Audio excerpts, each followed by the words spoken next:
Huber and later Fossen and Cavalcante in 2017 in type 1, type 2, type 3, and type 4.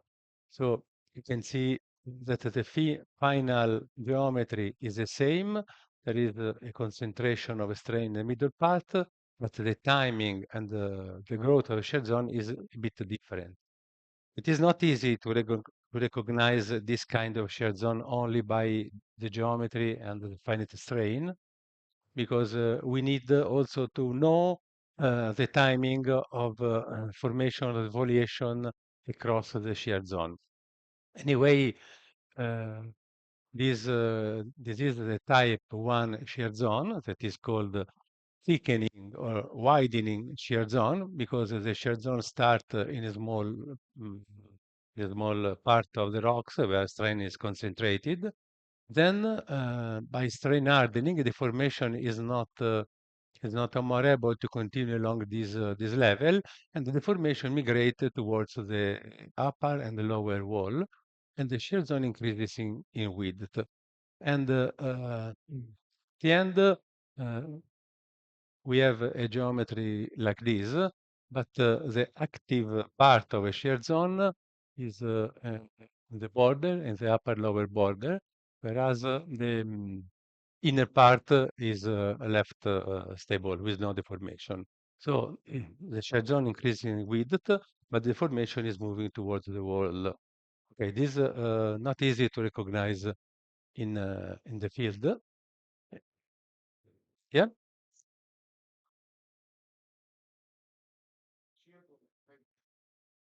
these two.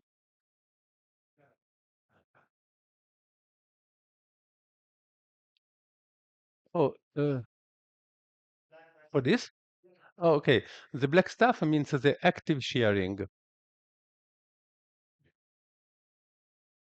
Oh, because the deformation is abandoned at this part and is moving downward and upward at the same time with a good symmetry with respect to the shear zone. Yes, but we need to have information on the geochronology of the foliation here, here, and here to assess this kind of shear zone. Because only by geometry you can observe a shear zone like this with stronger deformation inside and less deformation outside. So the geometry is not indicative of this process. The type 2 shear zone is a most common shear zone because you have an increasing shear zone in width. Oh, no, this, okay, sorry, this is a type 1. It is another picture by Fossen, sorry. So this is just a movie to show how shear zone develops, the formation in the central part, then move outwards. And the central part is inactive, whereas the active part is toward the wall. Okay, just another view of the shear zone. The type 2 shear zone is a much more common type of shear zone because the formation starts uh, all along the thickness of the shear zone, the dark stuff. Then the formation concentrated in the central part. So the final picture is the same, much more strain here and less strain here and here. But the formation migrates towards the central part of the shear zone because of a mechanism of strain softening. Because with the same stress, it is much more easy to deform in the central part due to fluid infiltration, metamorphic reaction. Maybe feldspar became alterated in phyllosilicates or much more weak minerals or orientation of crystals. So the formation concentrated in the central part. So there is a movement from the external part towards the central part of the shear zone. So the active shear zone is increasing in the central part of shear zone. And this kind of shear zone is called the narrowing shear zone because they start with wide like this, but at the end, the deformation concentrated in this part. The final picture is always more or less the same as the type 1. In this movie, you can see what I just said. Of course, you can see here the amount of displacement along the shear zone. The total thickness of shear zone increases in the first stage of deformation, then remains stable because deformation moves in the central part, and the activity thickness is decreasing because at the beginning the thickness active is all the shear zone, at the end only the central part. So this is a much more common example of a shear zone. We had we studied a shear zone like this in the Alps, where is a strand of the East Variscan shear zone, a shear zone active at the end of the Paleozoic during the Carboniferous, affecting Sardinia, that I showed yesterday, the Western Alps, and so on. In the Argentera Massif, we found a vertical shear zone with the destral sense of shear, with a thickness of maybe 5-6 kilometers of myelonites, and we detected the strain across the myelonite and also the deformation age by both using monazite and argon-argon on white micas. And we found that the age in the outer part of the shear zone started at 335 million years, and the deformation migrated towards the central part up to 310 million years. So with an activation, a time of activity of nearly 25 million years, starting from the outer part and moving to the central part. The central part is characterized by ultramyelonites and circulation of fluids and deformation happened during metamorphism and fibrillate phases. And in the central part, we found the grease-schisted phases with a lot of recrystallization due to fluid activation that explained the concentration of the strain in the central part.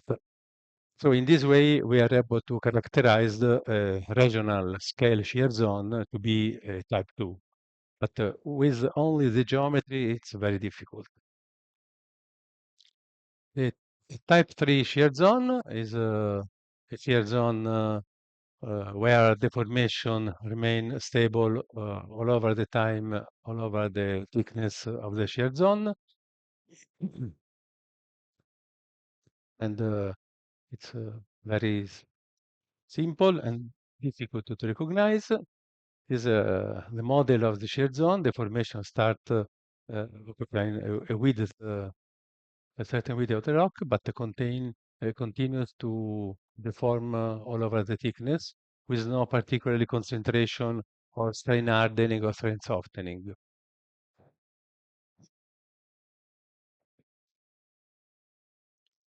The type 4 shear zone is a thickening shear zone where deformation start in the center of the shear zone, they move outwards, that similar to type 1 shear zone, but deformation is all over continuous through the shear zone. So you can see here. Okay.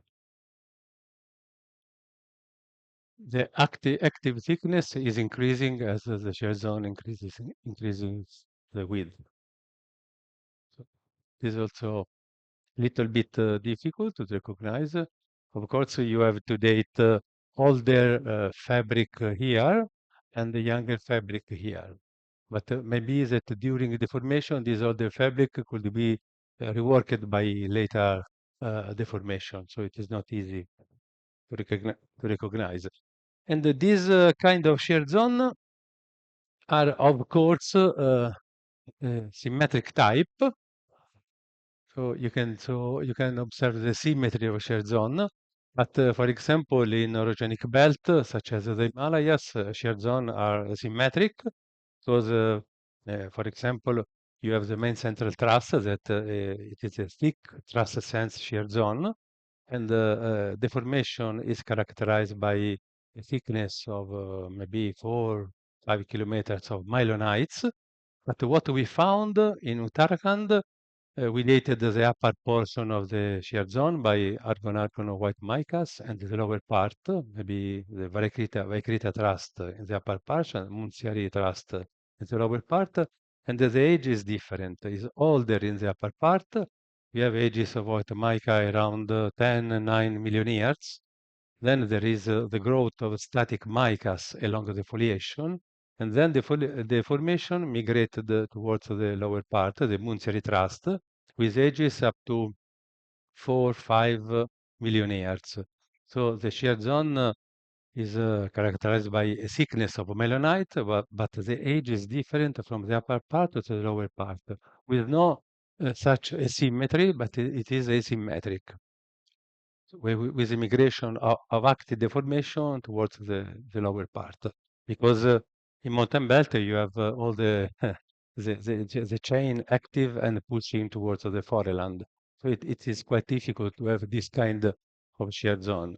Instead, in the Est-Variscan shear zone that I spoke about, in the Argentaria Massif, the shear zone is vertical, the strike slip shear zone with the component of the shear, the transpressional one, and this way you can find more easily symmetry like this. Okay, I will show you in the next days also this dating of the main central thrust and other shear zone in the Greater Himalayan sequence. Okay, this is just a picture showing all the four type of shear zone, symmetric type of shear zone. In this graphic, you can see a combination of pure shear, simple shear, and compaction, because uh, probably pure shear and simple shear are really and member of the formation, but in nature you can find very easily a combination of pure shear, simple shear. Uh, that means the formation is usually non-coaxial. There is a component of rotation, and this non-coaxiality can be characterized by this W kappa vorticity number that is equal to 0 for pure shear and equal to 1 for simple shear. We will check last day, how we can check the vorticity in deformed rocks and in shear zone. And there is also a component of compaction in sediments when sediment became rocks. So in metamorphic rocks, it is much common this kind of deformation in deformed sedimentary rocks. Also, the compaction could be an important component with a mix from compaction and simple shear, and compaction shear, pure shear in the other one.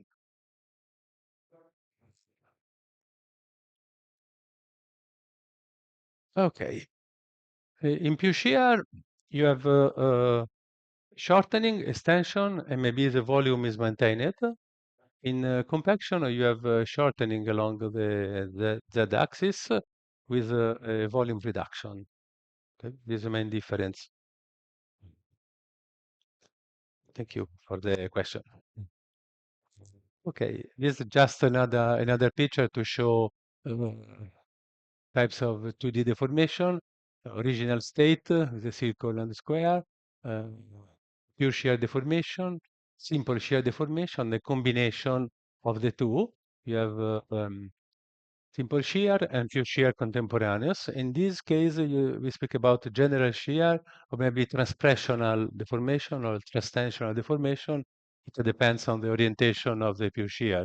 If pure shear oriented in this way, we have transpression. If pure shear is perpendicular, you have a transtension, and the shear zone is widening. So we will check some methods to detect the simple shear, pure shear component. Okay, another important thing that is to understand why shear zone starts and what is the cause of localization of the formation. And there are some studies by Menegon, Pennacchioni, mm, researcher from University of Padua in Italy, and Menegon is from Norway, that they studied the Adamello Pluton in the Alps, and they found that there are brittle precursor of shear zone. There are a granite with some joint of fracture, and this joint of fracture could cause the deformation to localize along this fracture. And okay, this is an example. You have a fracture, then shear zone localized along this discontinuity in the rock. So the joints are preferred planes for nucleation of a late alpine shear zone. So sometimes you can find also a shear zone with a brittle deformation inside that happen after.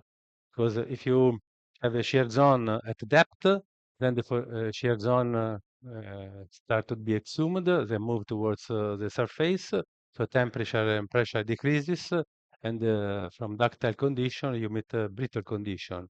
This is another thing, but in this beautiful outcrop, they found joint at the beginning of the formation. So it is an important point because in an isotropic granite, there is no way to localize the formation here or in another place, but the occurrence of joints or small fault induce the formation to localize in this way. Is there are small scale shear zone localized along small joint in between Italy and Switzerland with the same meaning. So the rock is isotropic. There are small fracture, and the shear zone start to develop in this along this joint. And in the outcrop, you can see different state of evolution of this shear zone up to the mm, total cancellation of the joint. And this is a very good argument for the starting of a shared zone and could explain shared zone developed at all scale, not only at the mesoscale or microscale, but also regional scale could be formed in this way by linking of several shared zone along different joints or fracture. So we will give a look now to fault rock. This is a beautiful malonite in Canada, in the Monashi Metamorphic Complex. He had a nice field trip during the HKT Himalayan Karakoram Tibet some years ago, and crossing the Canadian rocks, Canadian mountain rocks. The bus stopped, was broken here, just in the beautiful outcrop of Malonite. So we spent one day waiting, and we found this very beautiful kind of rock. So Malonite are the rock that we find in the shear zone. Okay, do you know very well this kind of picture? There is a classification of fault rocks. The first one was made by Simpson, 1977, and he found a classification, he proposed a classification like this. You can see here the grain size of the different fragments or porphyroclast, no, centimeter, millimeter, 0.005 millimeters. In this part, you have incohesive fault rock and cohesive fault rock with a random fabric or foliated fabric. Of course, this random fabric or foliated fabric are related to PT condition. You can see also in the other part the depth of the rocks from 0, 10, 15, 25 kilometers with Pinti increasing, also metamorphic condition, very low grade, medium grade, high grade. So is more or less the same meaning of this diagram, but with the the size of the fragments of the porphyro crust. So if you are in the first 3-4 kilometers of the crust, you have incohesive fault rocks, and then you have fault breccia or fault gouge. Uh, Fault breccia, you have big fragments, maybe 5 centimeters to 5 millimeters, up to 0.5 millimeters, the breccia, but with no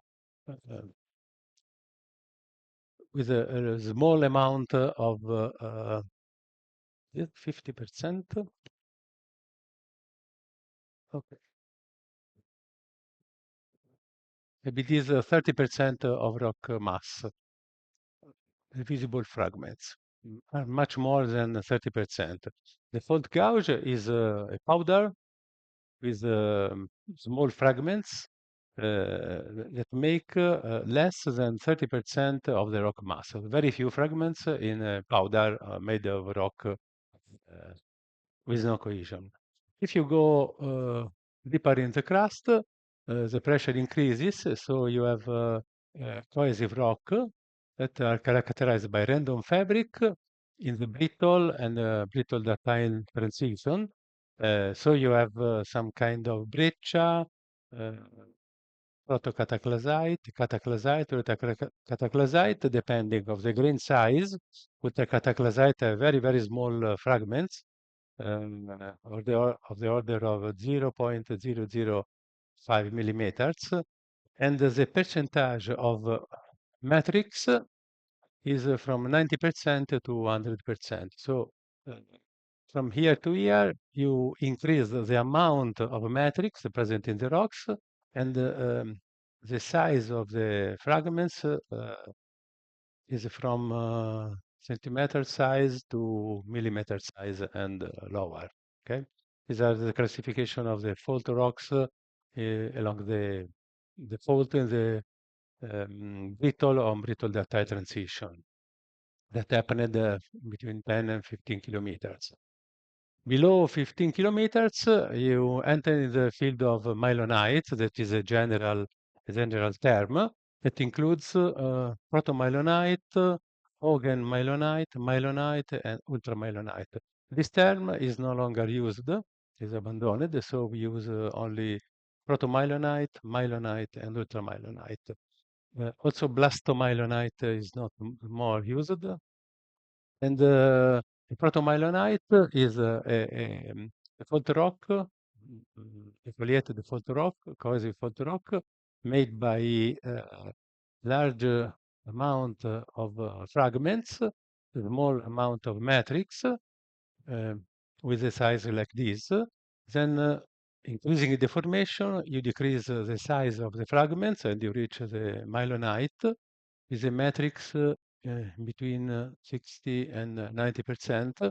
In ultramyelonites, you have 90 to 100% of matrix with very few fragment of small posterior cluster. Okay? So in this direction, the strain of the deformation increases. Just to have an idea. Okay.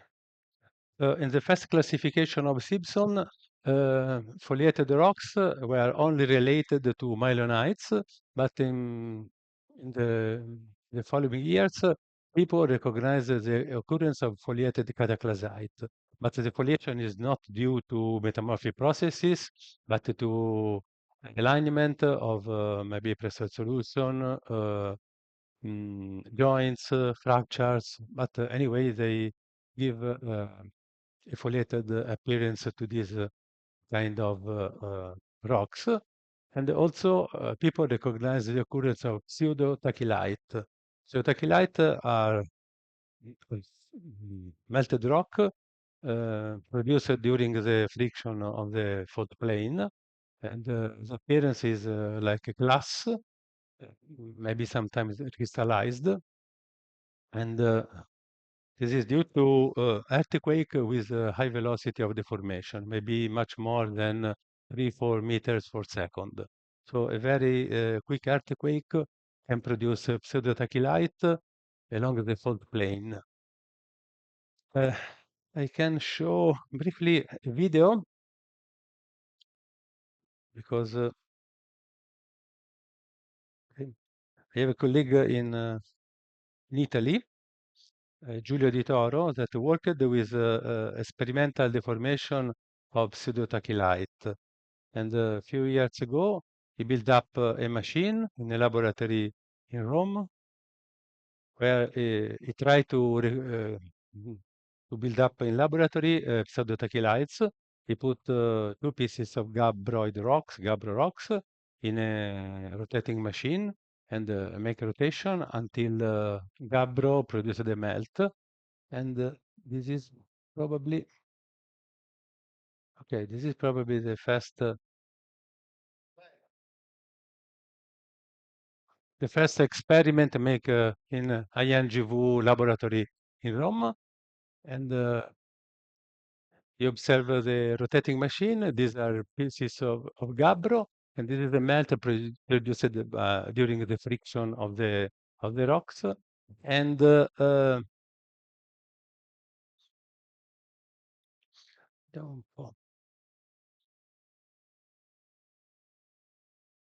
this is with infrared photography. You can see the heating of the rock and the melt and the movement of melt away. And then he cut a thin section in this piece of sealed rock and compared with natural pseudotachelites, and the fabric result was exactly the same. Then he continued. Maybe this one was more than 10 years ago. Now there are much more machine in Italy. Another one in Padova, and this one remained at INGV. And it is very important to study this kind of processes to understand the earthquakes. Uh, it is not easy, but if you study earthquakes only by seismic signals, you can have some information, but not all the information. So you have to study the fault rocks, to make experiment, to understand the deformation, and to try to have a good forecast of the earthquake. It is not easy, but some people are trying to do. But uh, this is a good way to understand this kind of rocks. Okay.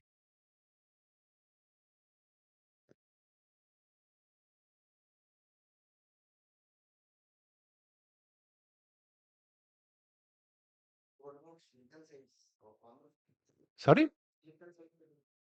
Is Dick inside? Yeah. Yes.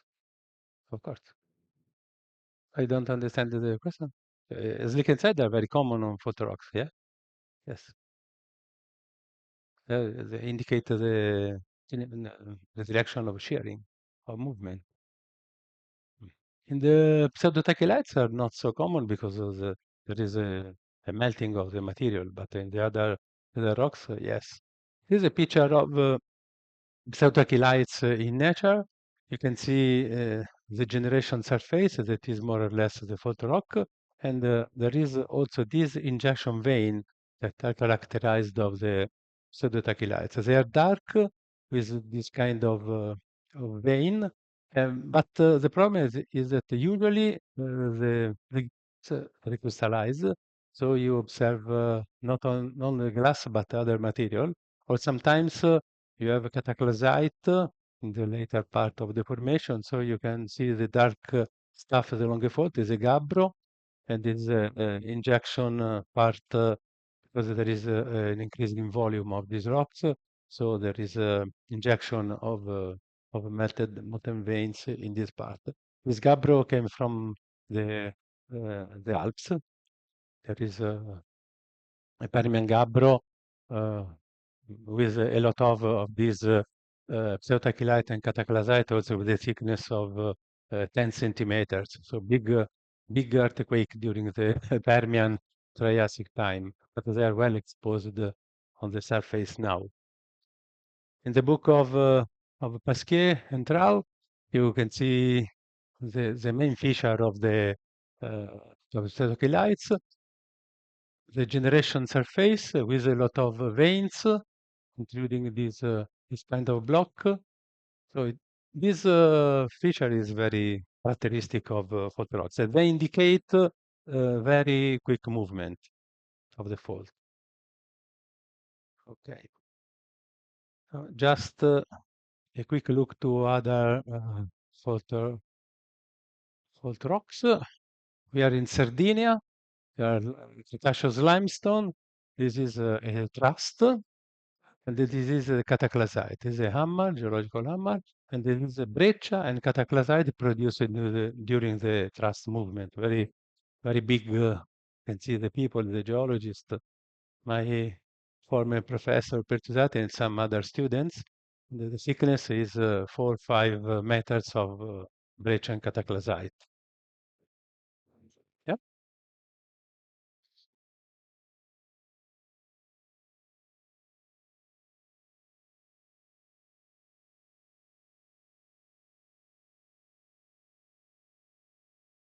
Uh, Difficult to find this kind of rock? Mm,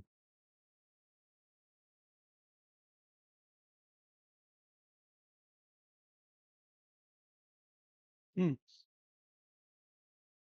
But probably it depends on how much long is the formation, because maybe can concentrate along a plane of shearing, or sometimes it is difficult to continue along the plane, and the other rocks around the fault are broken, are fractured with a damaged zone.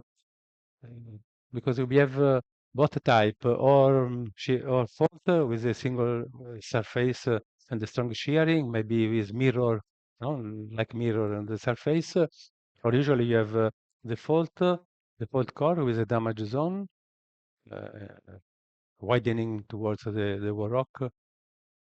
Depend on the duration of the deformation, of the timing, on maybe on the fluid, or mechanism of strain hardening. There are several factors affecting the occurrence. Okay. Here there is a thin section of the fault. There's a fault from the Pennine. This is a fault plane in carbonatic rock, and you can see large fragment. The the size is just a thin section, so a few millimeters.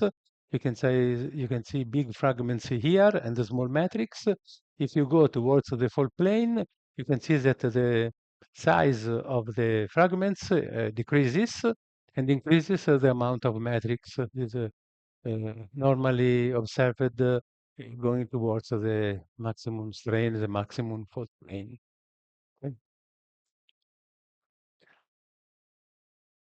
And sometimes you have the surface that are not really planar, with a small step.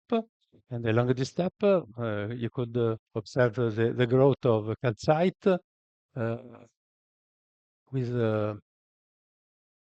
with this shape. You can see, so there is a smoothing in this direction. Okay, and in this section, you can observe this kind of fiber of calcite, because you have a step like this with this movement, this part open, and the fluid causes the formation of calcite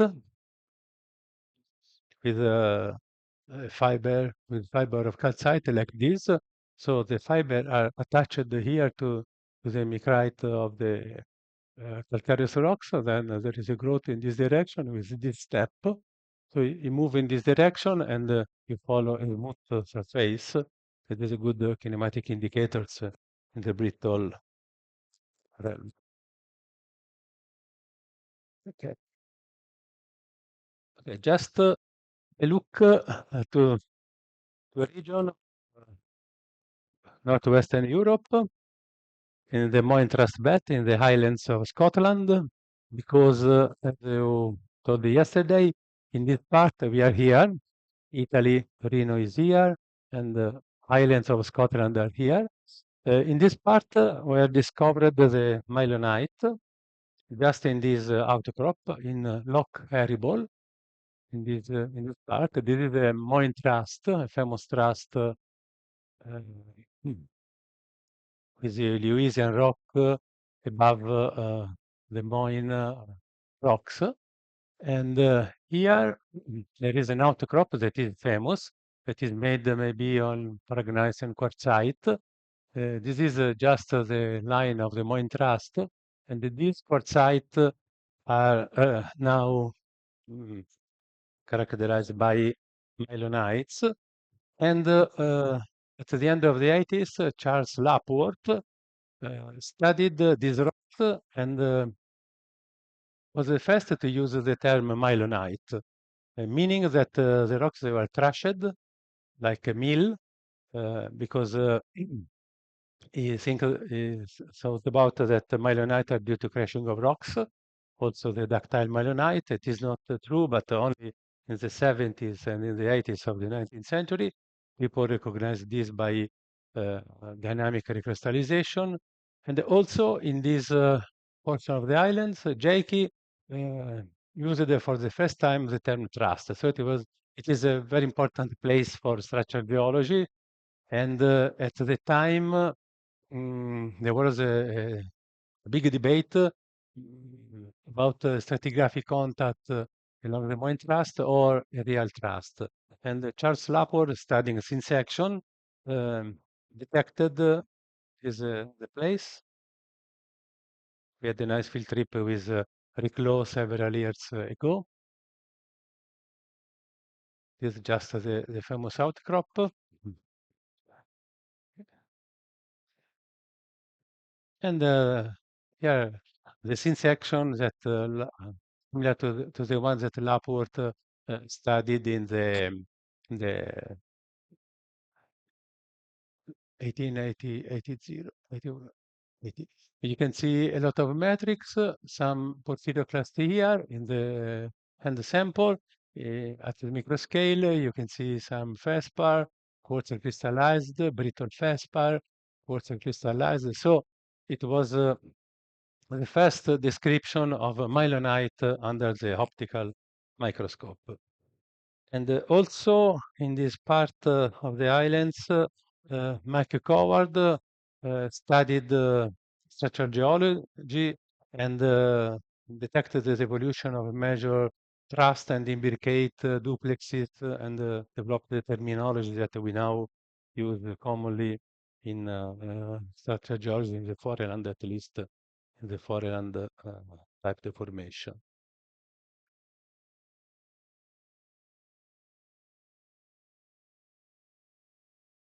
Okay, this is just recall of what Laporte called Milonite. Uh, for him, Milonite were formed along the truss planes, so where two superposed rock systems moved over each other as solid masses. So it was a good definition. For him, the grain size reduction in this rock was believed to be caused by brittle processes in which grains were crushed, dredged, and ground out. So it didn't recognize ductile process of crystallization, of course, because it was too early. But later on, Bell and Etheridge in 1973 uh, recognized that Milonites are produced by ductile flow and the crystal plastic grain size reduction rather than by milling and breakage supposed by previous authors. And this was confirmed also by White, Wise, and other people. There was the first paper introducing ductile deformation that we know now to be true. Okay, this we will see later. Okay, and we can see the picture of a malonite that we observed yesterday with delta porphyrio cluster, ribbon quartz, sigma type, and so on. Malonite is difficult to define because unique definition is difficult, but this one by Mauer, 1986, Canadian geologist, formulated this definition that is not true at all. But just to give an idea of what is a mylonite. Mylonite appear in a shear zone that is on side of which the rock is displaced. They do not suffer any important loss of cohesion. They have undergone ductile processes of deformation. They are well foliated, usually well lineated. With respect to the original rocks, they principally show a grain refinement. They usually contain asymmetric structures such as rotated porphyroclast and SC foliation that are typical of strain regime close to simple shear. And finally, mylonitic rocks are observed at every scale, from millimetric scale to kilometric scale, and may rework any kind of rocks, whatever the initial chemistry or structure. This make difficult to recognize mylonite because we have mylonite after sedimentary rocks, metamorphic rocks, magmatic rocks, uh, mylonite after mylonite. So it is not really easy. And when you have ultramylonite like this, you cannot say exactly if the original rock is a granite, is a gneiss, or is similar rocks because the change in structure is too much big. So the best thing is to observe in the field the transition from less deformed rocks to the shear zone, to observe the strain gradient and the original rock. If you have only a sample of mylonite, it could be difficult or impossible to assess the original kind of rock. Okay, this is more or less what I showed you before. This is mylonite. This is Karakorum shear zone. This is a transcurrent dextral shear zone, dropping not so far from here. Uh, this is granite deformed the mylonite. You can see this lens cap of photo camera, and this grain size that is much reduced with respect to the original rock. There is a strong foliation. Uh, you can also see more or less some tails like this, some sigma and delta porphyroclast, not SC fabric, but in scene sections they are well developed. So this is a classical appearance outcrop of a mylonite. This is a mylonite from Monashi complex in Canada. You can see that the size of the feldspar is much bigger with respect to the other rocks, but respect to the original rocks, they are reduced in grain size. And you can observe a lot of feldspar, porphyroclast, in a dark matrix made mainly by biotite, recrystallized quartz, and feldspar. So this is a good appearance of mylonite. In this scene section, you can observe ultramylonite, so the deformation increased at the latest level. You can observe a lot of matrix, this one, few porphyroclast in a small size. Scene section maybe, okay, the size is 200 microns here. So few small porphyroclast and more than 90% of matrix.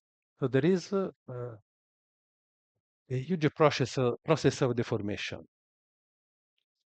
This is a ultramylonite at the outcrop scale is a match. You can see porphyroclast with some tails. Is a sigma type detected left sense of shear, like more or less this.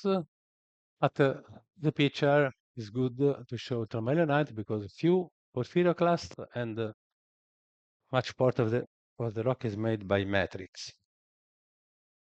We are in granulite rocks with strong shearing at in section. These are pyroxene. The matrix is made by other pyroxene, other minerals. So you can show few porphyroclast and a lot of matrix. The sense of shear is not very easy to detect because the interference from porphyroclast, but could be the extra one. But we should give a look better to other features around. In this scene section, you can see at the same time the three kind of myelonitic rocks: protomyelonite here in this section, ultramyelonite, and myelonite. As I say, is 1 millimeters. So the formation is very heterogeneous in this rock, but you can see large amount of porphyroclast with a large size with respect to the other rocks. In the myelonite, the grain size has been reduced and the amount of matrix increased. In the ultramyelonite, matrix with very few small porphyroclasts. It is the same rock, but with a strong deformation here, mid deformation here, and less deformation in the protomyelonite.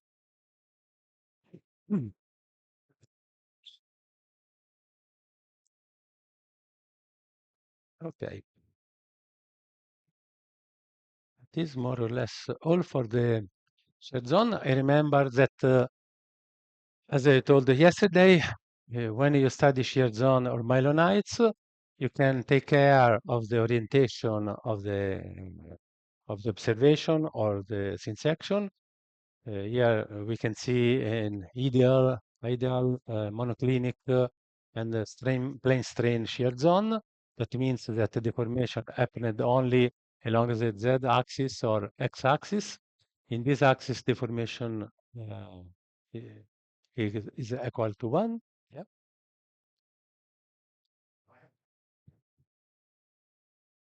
Okay. Yes.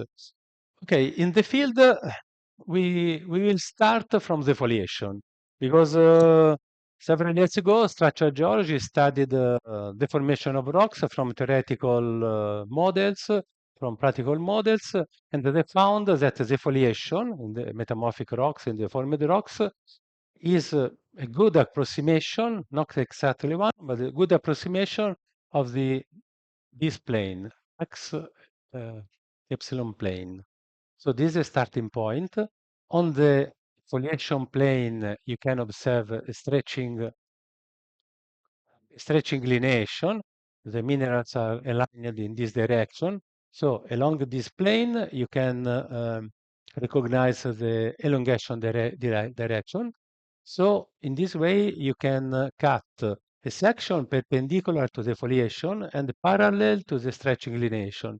And in this way, you are in this plane, XZ plane.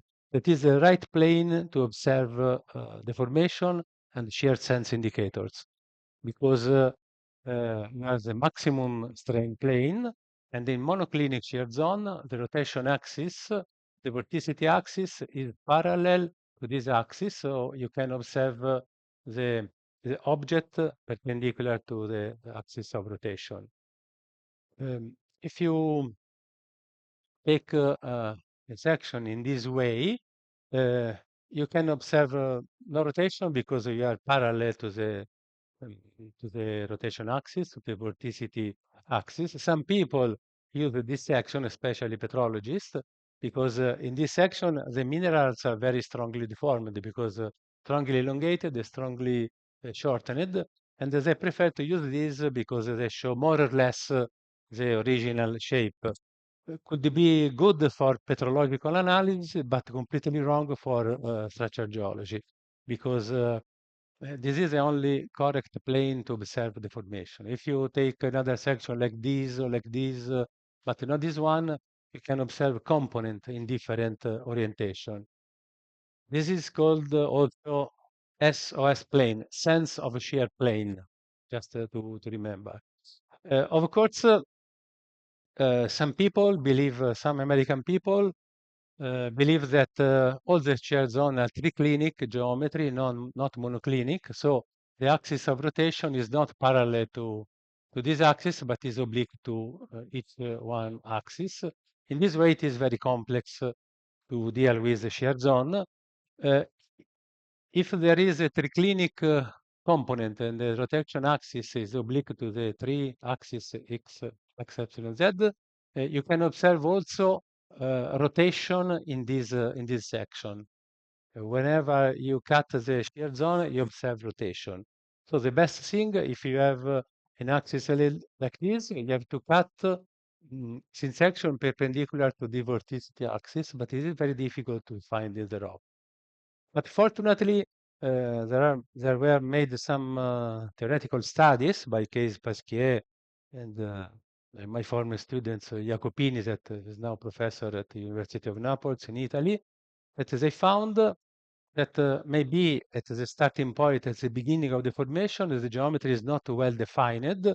So you have a monoclinic shear zone or triclinic shear zone, but increasing strain, and with increasing also the time of the formation, the geometry, the final state of geometry is monoclinic. So with a lot of strain, the geometry is very tended to be quite simple. In this sense, we are lucky because it is much more easy to deal with monoclinic shear zone because the geometry is uh, quite simple, at least to describe in mathematical terms or to observe in the field. Because if you have to find an axis of rotation like this, we have to cut hundreds of of the rock, and it is very uh, time consuming that you're not sure to be in the right direction. So we needed to study high strain shear zone where the strain is maximum, and so this approximation is good or could work. Okay,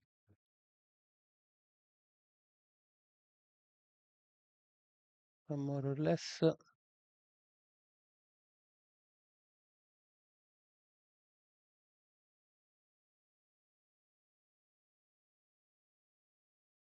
Some example of shear zone. We accepted this yesterday. We are in the Cap de Creus in Spain. There is a previous foliation in rocks. Then foliation is deflected by the occurrence of the extra shear zone. There's a new foliation developing here. And this kind of shear zone are monoclinic shear zone. So they can be studied along the XZ section. It is a good approximation. This is a shear zone in Antarctica.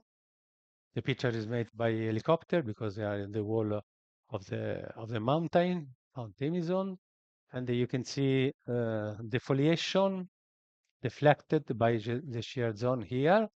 Also, the foliation is deflected here, and there is here leucogranitic dike like this that is deflected by the shear zone. More or less, there is a similar dike in this part. So we have a dextral sense of shear with a displacement of maybe 20 meters, this kind, this displacement. This is an amphibolite fasces metamorphism. Do you know this one? Okay. So we can make 10 minutes of relax.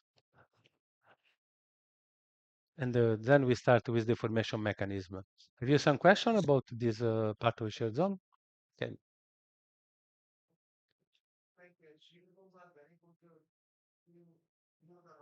Yeah.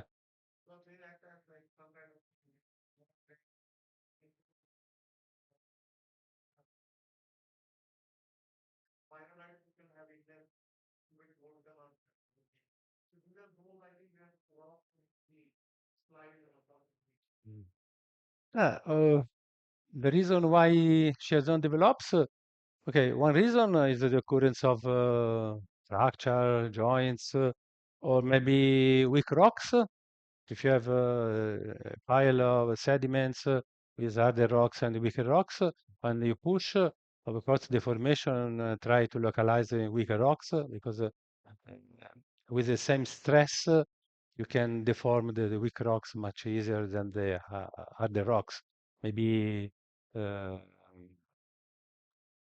limestone or quartzite, you can easily deform the limestone with respect to quartzite because quartzite is much more easy to deform as a mineral. So with a certain amount of stress, you can move the formation, you can shear along the weaker phase of rocks. There is also the occurrence of fluids. The fluids are very important because they allow the formation to localize where the fluid are present. So it depends also the porosity of the rock. Some rocks are not allowed to flow water or fluids inside. Some other rocks have a lot of permeability, so a lot of fluids, and the pressure of fluids um, goes against the load pressure. So the rocks are much more deformable with fluid inside. Also, fluids altered or retrometamorphosed the rocks. So you have you can have harder minerals such as feldspar that has altered by small micas. Micas can flow along basal planes much more easily. So instead of feldspar, you have a lot of small micas, and the formation could go very quick in this way. So there are several mechanisms that allow the formation to localize the or in metamorphic rocks or in sedimentary rocks. We have, we have to study case by case what is the reason of origin of the shared zone.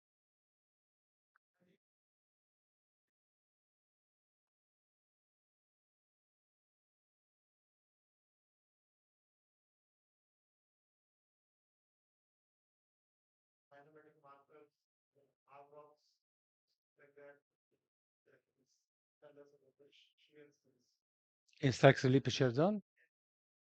Uh, I will not understand really. No, no, not because of the BB.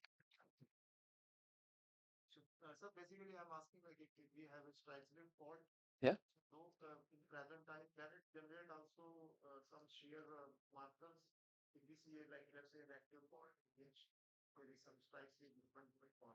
Mm.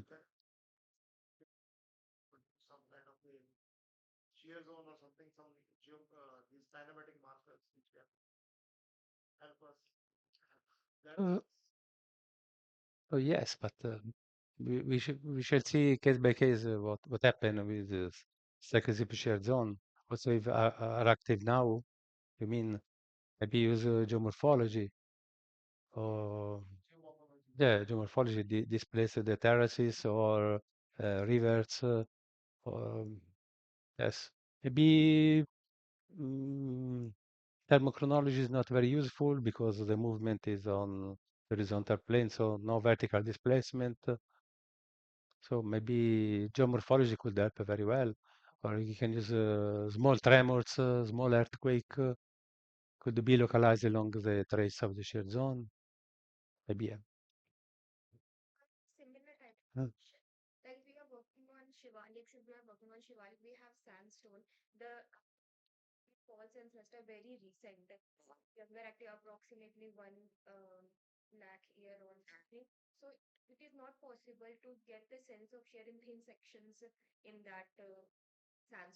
mhm. Uh, have you seen sin sections? Oh, okay. Maybe try it. Ah, okay. Because I saw some fault like this south of Dehradun. There are some river terraces displaced 100 dozen meters, but I have not seen this in section. Maybe you can give a look to the fault plane. Something could be present because the formation in the sandstone should be. In Dehradun, we observe the conglomerates, big conglomerates, so not good for localized deformation. But in sandstone, maybe some microscale deformation should be present. Suggested to take off an oriented sample and the sandstone are well cohesive or not? Is a real rock or when you put the hard sandstone? Okay. Anyway, okay. So you can take a sample with no problem. Uh, Okay.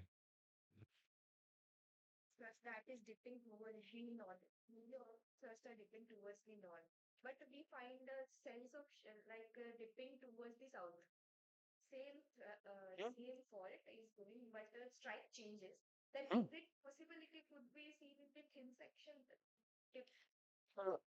You can see a thrust dipping to the north and then dip to the south. But is it the same thrust or some other correlated fracture? Ah, mm, okay.